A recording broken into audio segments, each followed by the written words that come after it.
Hi ಎಲ್ಲರಿಗೂ ನಮಸ್ತೆ. ನಾನು ನಿಮ್ಮ ಮನೆ ಮಗಳು ಸೌಮ್ಯ. ಇವತ್ತು ತುಂಬ ಸ್ಪೆಷಲ್ ಆಗಿರುವಂತಹ ಚಿಕನ್ ಗ್ರೇವಿ ಮಾಡುವ ಅಂತ ಹೇಳಿ ಇದ್ದೆ. ಸೊ ಈ ಚಿಕನ್ ಗ್ರೇವಿ ಮಾಡಲಿಕ್ಕೆ ಹೆಚ್ಚೇನು ಐಟಮ್ಸ್ ಬೇಡ. ಸೊ ನೀವೆಲ್ಲರೂ ಬೇರೆ ಬೇರೆ ರೀತಿಯಾಗಿ ಚಿಕನ್ ಗ್ರೇವಿ ತಿಂದಿರ್ತೀರ. ಒಂದು ಸಲ ಈ ರೀತಿ ಗ್ರೇವಿನ ಮಾಡಿ ಟ್ರೈ ಮಾಡಿ. ಸೊ ಮೊದಲಿಗೆ ನಾನಿಲ್ಲ ಗ್ಯಾಸ್ ಹಚ್ಕೊಂಡು ಅದ್ರ ಮೇಲೊಂದು ಈ ಥರ ಪಾತ್ರೆ ಇಡ್ತಿದ್ರಿ. ನಿಮ್ಮ ಹತ್ರ ಯಾವ ರೀತಿಯ ಪ್ಯಾನ್ ಇದೆಯೋ ಆ ಥರದ್ದು ಯೂಸ್ ಮಾಡ್ಬೋದು. ಇಲ್ಲಿ 2-3 ಚಮಚ ಆಗುವಷ್ಟು ಅಡುಗೆ ಎಣ್ಣೆನ ಹಾಕೊಂಡಿದೆ. ಹಾಗೆ 2-3 ಹಸಿಮೆಣಸನ್ನು ಇದನ್ನು ಸಣ್ಣ ಸಣ್ಣ ಅಂದರೆ ಉದ್ದ ಅಡ್ಡ ಸಿದ್ಧ ಹಾಕಿದೆ. ಹಾಗೆ ಒಂದು ಈರುಳ್ಳಿನ ಕೂಡ ಇಲ್ಲಿ ಸಣ್ಣದಾಗಿ ಹೆಚ್ಚಿ ಸೇರಿಸ್ಕೊಂಡಿದ್ದೇನೆ. ಹಾಗೆ ಒಂದು ಟೊಮೆಟೊನೂ ಕೂಡ ಇದಕ್ಕೀಗ ಆ್ಯಡ್ ಮಾಡ್ತಾ ಇದ್ದೆ. ಸೊ ಇವೆಲ್ಲದನ್ನು ಒಂದ್ಸಲ ಫ್ರೈ ಮಾಡ್ಕೊಳ್ಳಿ. ಫ್ರೈ ಆದಮೇಲೆ ಇದಕ್ಕೆ 1 ಚಮಚ ಫುಲ್ಲು ಶುಂಠಿ ಬೆಳ್ಳುಳ್ಳಿ ಪೇಸ್ಟನ್ನು ಹಾಕ್ಕೊಂಡು ಚೆನ್ನಾಗಿ ಮಿಕ್ಸ್ ಮಾಡ್ಕೊಳ್ಳಿ. ಮಿಕ್ಸ್ ಮಾಡಿ ಆದಮೇಲೆ ರುಚಿಗೆ ಎಷ್ಟು ಅಂತ ನೋಡಿಕೊಂಡು ಅದಕ್ಕೆ ನಾನಿಲ್ಲಿ ಉಪ್ಪನ್ನು ಸೇರಿಸ್ತಾ ಇದ್ದೆ.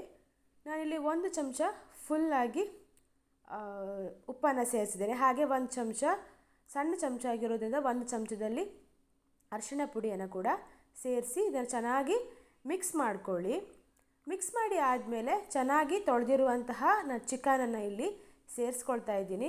ನಾನಿಲ್ಲಿ ಅರ್ಧ kg ಚಿಕನನ್ನು ಸೇರಿಸ್ಕೊಳ್ತಾ ಇದ್ದೇನೆ. ಸೊ ಇಲ್ಲಿ ಚಿಕನ್ ಸೇರಿಸಿ ಆದಮೇಲೆ ನಾವಿದನ್ನು ಸರಿಯಾಗಿ ಎಲ್ಲ ಮಸಾಲವು ಚಿಕನಿಗೆ ಹಿಡಿಯುವ ಹಾಗೆ ಒಂದು ಸಲ ಮಿಕ್ಸ್ ಮಾಡ್ಕೊಳ್ಳಿ. ಚೆನ್ನಾಗಿ ಮಿಕ್ಸ್ ಮಾಡ್ಕೊಳ್ಳಿ.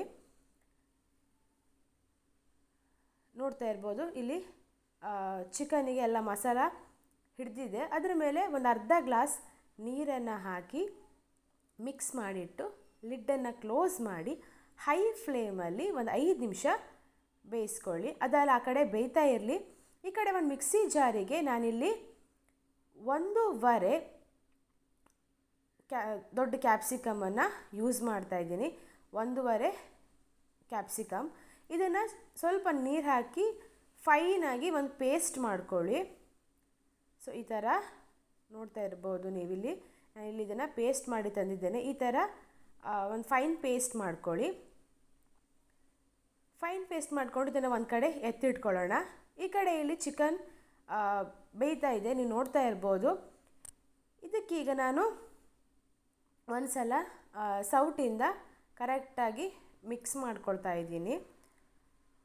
ಹಾಗೆ ಇದಕ್ಕೆ 1-2 ಚಮಚ ಆಗುವಷ್ಟು ಖಾರದ ಪುಡಿ ಹಾಕ್ತಾಯಿದ್ದೆ. ಹಾಗೆ ಇದಕ್ಕೆ 1 ಚಮಚ ಆಗುವಷ್ಟು ಕಾಳು ಮೆಣಸಿನ ಪುಡಿ ಕೂಡ ಸೇರಿಸ್ತಾ ಇದ್ದೀನಿ. ನಿಮಗೆ ಖಾರಕ್ಕೆ ನೋಡ್ಕೊಂಡು ಹಾಕ್ಕೊಳ್ಳಿ. ಹಾಗೆ 1 ಚಮಚ ಆಗುವಷ್ಟು ಗರಂ ಮಸಾಲ ಪೌಡರ್ ಮತ್ತು 1 ಚಮಚ ಕೊತ್ತಂಬರಿ ಪೌಡರ್. ಈ ಎಲ್ಲ 4 ಮಸಾಲೆನ ಚೆನ್ನಾಗಿ ಚಿಕನಿಗೆ ಹಿಡಿಯುವ ಹಾಗೆ ಸೇರಿಸ್ಕೊಳ್ಳಿ. ಸೊ ಇದೆಲ್ಲ ಚಿಕನಿಗೆ ಹಿಡಿದ ಮೇಲೆ ಇದನ್ನು ನಾವೀಗ 5 ಮಿನಿಟ್ಸ್ ಆಗುವಷ್ಟು ಲಿಡ್ ಕ್ಲೋಸ್ ಮಾಡಿ ಮತ್ತೆ ಬೇಯಿಸ್ಕೊಳ್ಳೋಣ ಹೈ ಫ್ಲೇಮಲ್ಲೇ. ಸೊ ಇಲ್ಲಿ 5 ನಿಮಿಷ ಆಗಿದೆ. ಇದಕ್ಕೆ ನಾನು ಅರ್ಧ ಇಟ್ಟಿದ್ನಲ್ಲ ಆ ಒಂದು ಕ್ಯಾಪ್ಸಿಕನ್ನ ಚಿಕ್ಕ ಹೆಚ್ಚಿ ಇದಕ್ಕೆ ಸೇರಿಸ್ಕೊಂಡಿದ್ದೀನಿ ನಾನಿಲ್ಲಿ ಆಲ್ರೆಡಿ. ಸೊ ಇಲ್ಲಿ ಇದು ಫಸ್ಟಿಗೆ ಬೇಯಲಿಕ್ಕೆ ಹಾಕ್ಕೊಂಡಿದ್ದೇನೆ. ಸೊ ಇಲ್ಲಿ ಮಿಸ್ ಆಗಿದೆ ವಿಡಿಯೋದಲ್ಲಿ, ಬಟ್ ನೀವು ಸೇರಿಸ್ಕೊಳ್ಳೋದಾದರೆ ಸೇರಿಸ್ಕೊಳ್ಬೋದು, ಇಲ್ಲ ಸ್ಕಿಪ್ ಮಾಡ್ಬೋದು.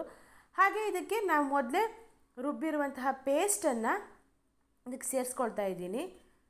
ಇದನ್ನು ಸೇರಿಸ್ಕೊಂಡು ಚೆನ್ನಾಗಿ ಚಿಕನಿಗೆ ಹಾಗೆ ಮಸಾಲ ಎಲ್ಲ ಕರೆಕ್ಟಾಗಿ ಬ್ಲೆಂಡ್ ಆಗುವಂತೆ ಇದನ್ನು ಒಂದು ಸಲ ಮಿಕ್ಸ್ ಮಾಡ್ಕೊಳ್ಳಿ.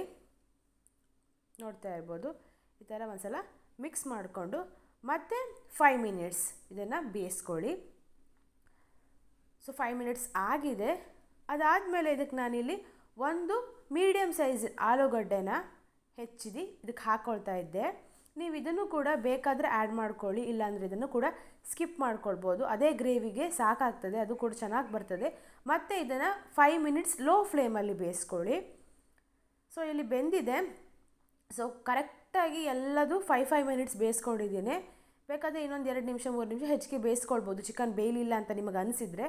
ಕೊನೆಯದಾಗಿ ಇದಕ್ಕೆ ಕೊತ್ತಂಬರಿ ಸೊಪ್ಪನ್ನು ಹಾಕಿಬಿಟ್ಟು ಒಂದು ಸಲ ಇದನ್ನು ಕರೆಕ್ಟಾಗಿ ಮಿಕ್ಸ್ ಮಾಡಿಕೊಂಡ್ರೆ ಆಯಿತು. ಸೊ ನಿಮಗೆ ಈ ರೀತಿ ದಪ್ಪ ಸಾಕು ಅಂತ ಇದ್ದರೆ ಹೀಗೆ ನೀವು ಇದನ್ನು ಸರ್ವ್ ಮಾಡ್ಕೊಳ್ಬೋದು. ಸೊ ನಾ ಇಲ್ಲಿ ಇದಕ್ಕೆ ಎಂತ ಮಾಡಿದ್ದೀನಿ ಅಂದರೆ ಇನ್ನೊಂದು ಸ್ವಲ್ಪ ನೀರು ಹಾಕಿ ಇದನ್ನು ಸ್ವಲ್ಪ ತೆಳು ಮಾಡ್ಕೊಂಡಿದ್ದೇನೆ. ನಿಮಗೆ ಇದೇ ಬೇಕಂತ ಹೇಳಿದರೆ ಸಾಕು. ನಾನು ಇದನ್ನು ರೈಸಿಗೆ ಮಾಡ್ಕೊಳ್ಳೋದಕ್ಕೋಸ್ಕರ ಸ್ವಲ್ಪ ನೀರು ಹಾಕ್ಕೊಂಡಿದ್ದೇನೆ. ನಿಮಗೆ ಇದೇ ಸಾಕು ಅಂತ ಹೇಳಿದರೆ ಇದನ್ನು ಹಾಗೆ ತಿನ್ಕೊಳ್ಬೋದು. ನಾನು ಇಲ್ಲಿ ನೋಡಿ ಈ ಥರ ಸ್ವಲ್ಪ ನೀರು ಹಾಕಿ ಇದನ್ನು ಸ್ವಲ್ಪ ತೆಳುವಾಗಿ ಅನ್ನಕ್ಕಾಗೋಗಿ ಮಾಡ್ಕೊಂಡಿದ್ದೇನೆ. ಸೊ ನೋಡ್ತಾ ಇರ್ಬೋದು. ಸೊ ಕ್ಯಾಪ್ಸಿಕಮ್ನ ಯೂಸ್ ಮಾಡಿಕೊಂಡು ನಾವಿಲ್ಲಿ ಒಂದು ಸ್ಪೆಷಲ್ ಆಗಿರುವಂಥ ಒಂದು ಚಿಕನ್ ಗ್ರೇವಿನ ಮಾಡ್ಕೊಂಡಿದ್ದೆ. ಸೊ ನಿಮಗೆಲ್ಲರಿಗೂ ಈರುಳ್ಳಿ ಟೊಮೆಟೊ ಕಾಯಿ ಹಾಕಿ ಅಥವಾ ಮೆಣಸಿನ ಕೋಡ್ ಈ ಥರದ್ದೆಲ್ಲ ಹಾಕಿ ನೀವು ಗ್ರೇವಿನ ಮಾಡ್ಕೊಂಡಿದ್ದಿರಬಹುದು. ಸೊ ಒಂದ್ಸಲ ಈ ರೀತಿಯಾಗಿ ಟ್ರೈ ಮಾಡಿ ನೋಡಿ. ಇದು ಬೆಣ್ತಕ್ಕಿ ಅನ್ನಕ್ಕೆ ಅಥವಾ ಕೊಚ್ಚಕ್ಕಿ ಅನ್ನಕ್ಕೂ ತುಂಬ ಚೆನ್ನಾಗಾಗ್ತದೆ.